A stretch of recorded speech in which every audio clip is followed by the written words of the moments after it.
subject of discussion during the International Labour Organization conference being held in Geneva, Switzerland.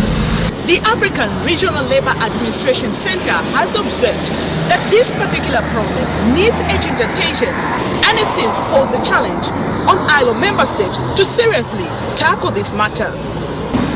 ILO Assistant Director General for the African region, Chuma, has observed that about 70% of Africans are either unemployed or are underemployed. I think unemployment in Africa is one of the largest challenges of our time.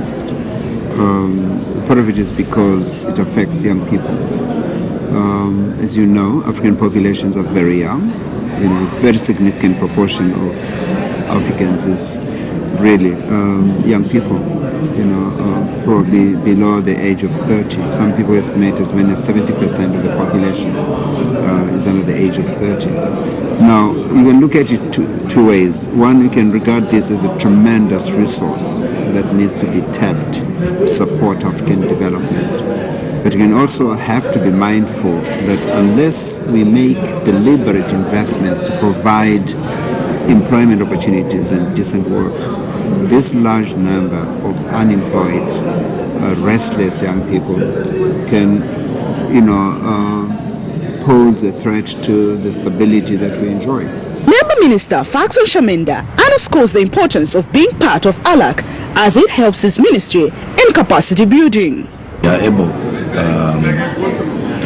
to build in what other people are doing, and we are looking at the weaknesses which we have.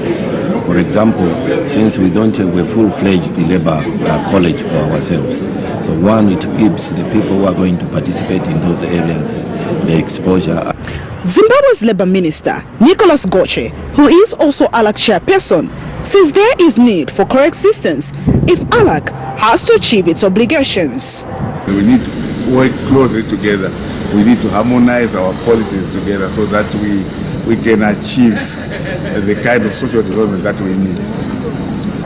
On the other hand, Malawi and Somalia have been labeled as bad debtors, having failed to renew their membership with ALAC in the last 25 and 17 years. Zambia is up to date. Very good. Malawi and Somalia? Malawi, I wouldn't want to talk about individual, but Malawi are struggling.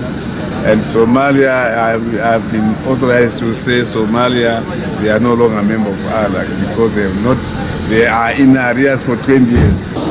At the close of the conference, a solution towards addressing this big problem is to be found. Muvi TV News, Geneva.